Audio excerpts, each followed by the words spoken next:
Essa foi uma estratégia do PT de construir de uma forma diferente o programa de governo, as propostas para o Estado de São Paulo. Nós fizemos questão de fazer visitas às regiões, conversar com as pessoas, ouvir quais são os problemas de cada uma das regiões, ouvir os vários setores.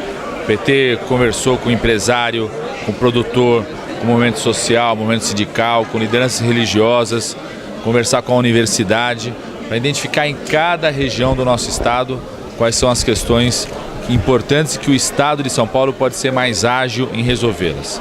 Nós estamos trabalhando com a ideia de que o Estado de São Paulo vai ter horizontes sem limites, ampliar, dar um salto de qualidade, ser mais veloz, resolver os problemas mais dinâmicos. Fizemos questão de começar pelo interior do Estado de São Paulo, pela força econômica e pela tradição que o interior tem no nosso estado. E agora estamos aqui nessa região, em torno da região de Campinas, que é uma região decisiva para a economia do nosso estado, não só pela produção rural, pelo papel que tem no etanol, na produção do agronegócio, mas por ser uma região que tem investimentos com alta tecnologia, seja na indústria automobilística. Piracicaba é uma cidade que cada vez mais vai ocupar, junto com Iracemópolis, junto com Limeira, essa região, papel cada vez maior na indústria automobilística, de alto valor agregado, que gera muita riqueza, que tem que gerar empregos, para a nossa população. Aí só mostra a importância da educação, o fato, às vezes, de uma indústria internacional vir para cá e não encontrar ainda na população brasileira trabalhadores com a qualificação que precisa para estar nessa indústria, é só uma demonstração da importância da escola pública com mais qualidade no nosso estado e dar um salto na qualificação dos nossos profissionais. E essa região, como esse exemplo, mostra os desafios que o nosso estado tem. O estado de São Paulo não conseguirá ser mais rico, gerando empregos com mais qualidade, se não fizer um forte investimento na área da educação. De encarar a escola pública como algo que tem que ser de excelência, de referência, não só para o Brasil, para o mundo. Eu quero que todo jovem paulista tenha a oportunidade que eu tive de poder entrar numa universidade como a Unicamp, depois poder entrar numa universidade como a USP, e para isso precisamos dar um grande salto na área da educação. O debate na região também nos permite discutir outros temas.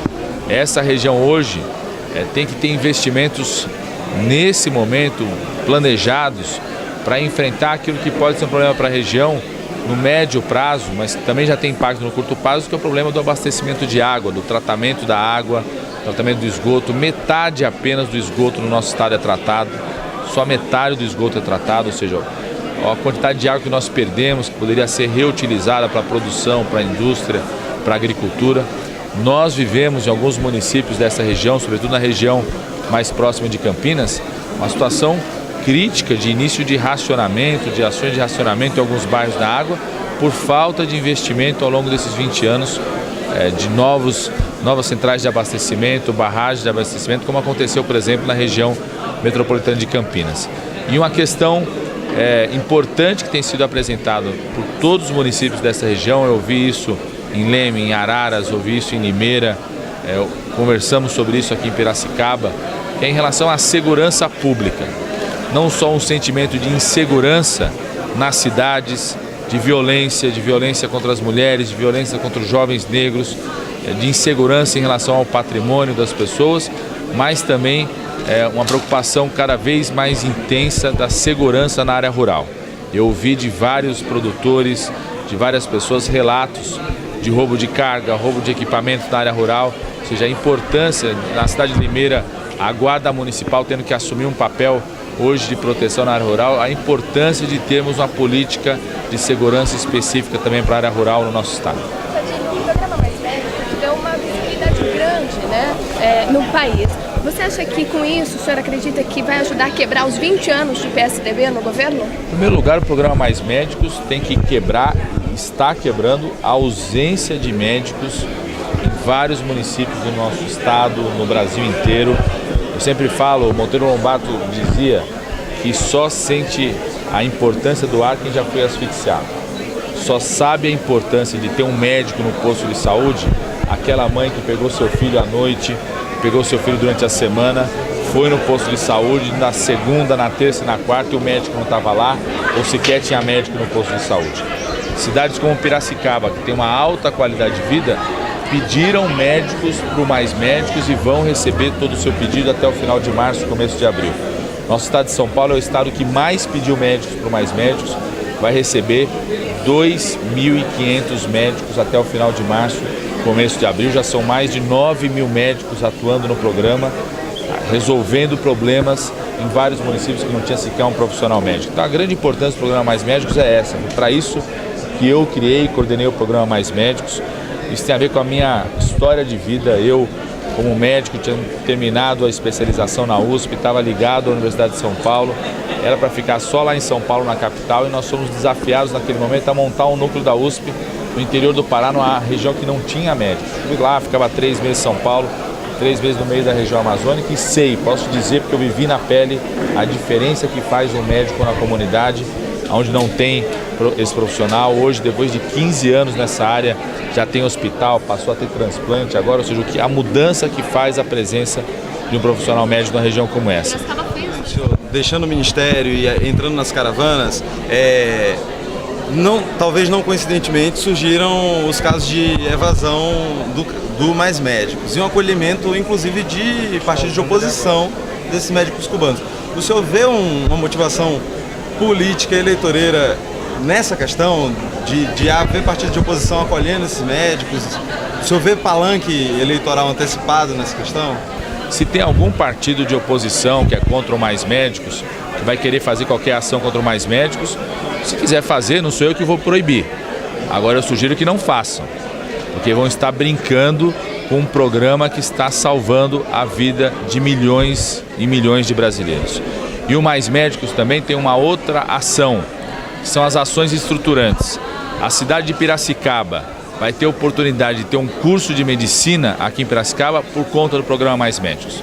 Porque a lei do Mais Médicos mudou os critérios de abertura de curso de medicina, porque nós precisamos dar mais oportunidade para o jovem brasileiro que está aqui, que quer realizar o sonho de fazer um curso de medicina, poder fazer um curso de medicina também. Então, Mais Médicos tem ação imediata, que é levar médicos onde não tem, mas dá oportunidade para o jovem brasileiro que quer fazer medicina poder realizar esse sonho e poder atender a nossa população. Você acha que essa retomada de crescimento, de violência no Estado tem a ver com uma política uma falta de uma política de maior enfrentamento à criminalidade em si? E o que precisa ser atacado, senhor, nessa questão de segurança pública? Primeiro, para enfrentar o crime tem que ter coragem. Falta coragem para enfrentar o crime organizado no nosso estado de São Paulo. Segundo, tem que ter cooperação. Você só enfrenta o crime organizado se você coopera com outros estados e com as polícias federais, com a Polícia Rodoviária Federal, com as ações de inteligência. Então, essas duas questões faltam nesses últimos anos do governo do estado de São Paulo. E o PT, nessa caravana, está conversando, dialogando com os vários setores, inclusive vai conversar com os setores que acompanham a segurança pública, que acompanham a ação, vai conversar com a representação da Associação de Policiais, exatamente para construir as melhores propostas para enfrentar com coragem o crime organizado no nosso estado de São Paulo. Adele, uma pergunta, antes de voltar um pouquinho ao Mais Médico, uma pergunta que eu acho que não pode calar. O PT sempre foi um partido que lutou pelo salário do trabalhador. E como é que fica nessa história agora do governo fazer esse transporte de um dinheiro, um salário de um médico e ele receber apenas R$1.000 e poucos aqui no Brasil? Como é que é a sua posição sobre isso? Em primeiro lugar, nós usamos situações que são similares que outros 60 países fazem no mundo inteiro. O Ministério da Saúde fez uma parceria com a Organização Pan-Americana de Saúde, que é o braço da ONU com a saúde nas Américas, e a OPAS fez uma parceria com o Ministério da Saúde de Cuba, que é similar ao que é feito em outros 60 países, Portugal, no Oriente Médio, na América Latina. Nós não podemos julgar a forma de remuneração desses profissionais com os nossos conceitos que nós temos ou com as ações de remuneração que nós temos aqui, até porque são profissionais que estão numa missão específica, que têm vínculo de emprego com o Ministério da Saúde de Cuba, tem uma carreira no Ministério da Saúde de Cuba e tem um padrão de remuneração que é do Ministério da Saúde de Cuba. O que nós temos que garantir aqui, e sei que eu fiz isso enquanto ministro da Saúde, e o Ministério da Saúde já colocou uma força-tarefa nesse sentido também, é garantir o quê? Que as condições de trabalho, as condições de vida, desses profissionais que estão atuando aqui sejam absolutamente defendidas e garantidas. Se tem uma médica que tem uma decisão individual de querer ir para os Estados Unidos, porque quer ir para os Estados Unidos, nós temos que respeitar essa decisão. E o Brasil tem regras claras de como julgar, como permitir ou não essa decisão individual. Agora, isso não vai inviabilizar um programa que coloca 9 mil médicos, mais de 9 mil médicos já atuando aqui no Brasil e salvando milhões de brasileiros. O que nos move, em primeiro lugar, é levar médicos para a população que não tem médicos no nosso país. Eu sei que tem muita gente mobilizada nesse tema para querer fazer discurso político contra a opinião que tem sobre o regime cubano. Eu estou trazendo médico, não estou trazendo o regime cubano para cá. Não quero saber qual que é a opinião específica sobre o que as pessoas acham do regime de economia de Cuba, do seu sistema político. O que eu estou trazendo são médicos cubanos que atuam em 60 países do mundo, países da Europa, do Oriente Médio, da América Latina, e que têm uma atuação reconhecida pela Organização Mundial de Saúde. Esses médicos eu quero trazer para o meu povo, que o meu povo está precisando de profissionais médicos para atender. Muito se reclama, enfim, de falta de repasses para o SUS muitas vezes, o que tem afetado o atendimento da população como um todo, e Piracicaba não é diferente. Como é que o senhor vê essa questão e pode ser melhorada pelo governo federal nesse aspecto? Ou de repente no estado, o senhor que é pré-candidato? O SUS envolve governo federal, governo estadual e governo municipal. Eu diria que todos nós temos que ter compromisso em ampliar cada vez mais o repasse, sobretudo para as santas casas, para os hospitais filantrópicos. Agora nós temos que ter um caminho diferente, e foi isso que nós criamos nos últimos 3 anos. Nós criamos um caminho onde recebe mais quem atende melhor a população. Durante os anos anteriores, o que se fazia era chamar a tabela SUS. Só que saúde não é supermercado. Supermercado que você tem uma tabela, vai lá, paga tanto pelo arroz, pelo sal, pelo feijão. Saúde não pode ser vista dessa forma. Saúde tem que ser o cuidado à pessoa de forma humanizada, devolvê-la à família o mais rápido possível, em melhores condições, redução do tempo da fila de espera, redução do tempo da cirurgia. Por isso, que nos últimos 3 anos, ao invés de ficar só fazendo tabela, nós criamos um incentivo de qualidade onde a Santa Casa recebe mais se atender melhor e mais rápido aquela pessoa. Não é correto uma Santa Casa que demora 2 meses para fazer a cirurgia, receber pelaquela cirurgia a mesma coisa que com a Santa Casa que conseguiu fazer a cirurgia em 1 semana, reduzir o tempo de espera. Então foi isso que o Ministério fez.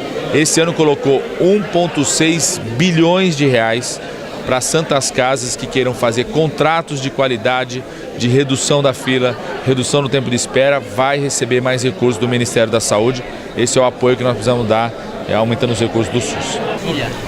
Qual que é a sua opinião sobre a proposta do senador Paulo Paim, que classifica como terrorismo os atos de violência em atos de rua, e sobre a comparação dessas ocorrências com o AI-5? Acho que em primeiro lugar, nós temos que abominar qualquer tipo de violência. Eu fui líder estudantil, nunca precisei usar da violência, nem nunca usei máscara para defender as minhas opiniões, nem nunca escondi meu rosto para defender as minhas opiniões. Nós vamos abominar qualquer tipo de violência. Segundo, nós temos que permitir o direito à manifestação. O direito à manifestação é fundamental, é importante para a democracia do país quando os jovens vão para a rua para pedir por mais saúde, mais educação, transporte mais rápido, mais metrô. Isso é importante e ajuda o país a andar.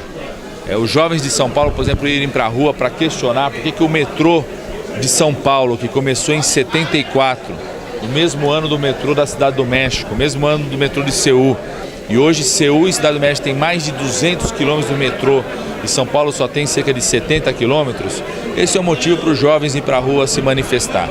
Agora, o direito à manifestação, ele tem um limite, que é preservar o patrimônio público, o patrimônio privado e a vida das pessoas. Então eu abomino qualquer tipo de violência. E nós precisamos discutir esse tema, vendo quais são as medidas necessárias para garantir o patrimônio à vida, o patrimônio público, o patrimônio privado, mas sem cercear o direito de manifestação e a liberdade de manifestação desses jovens que faz tão bem para a política.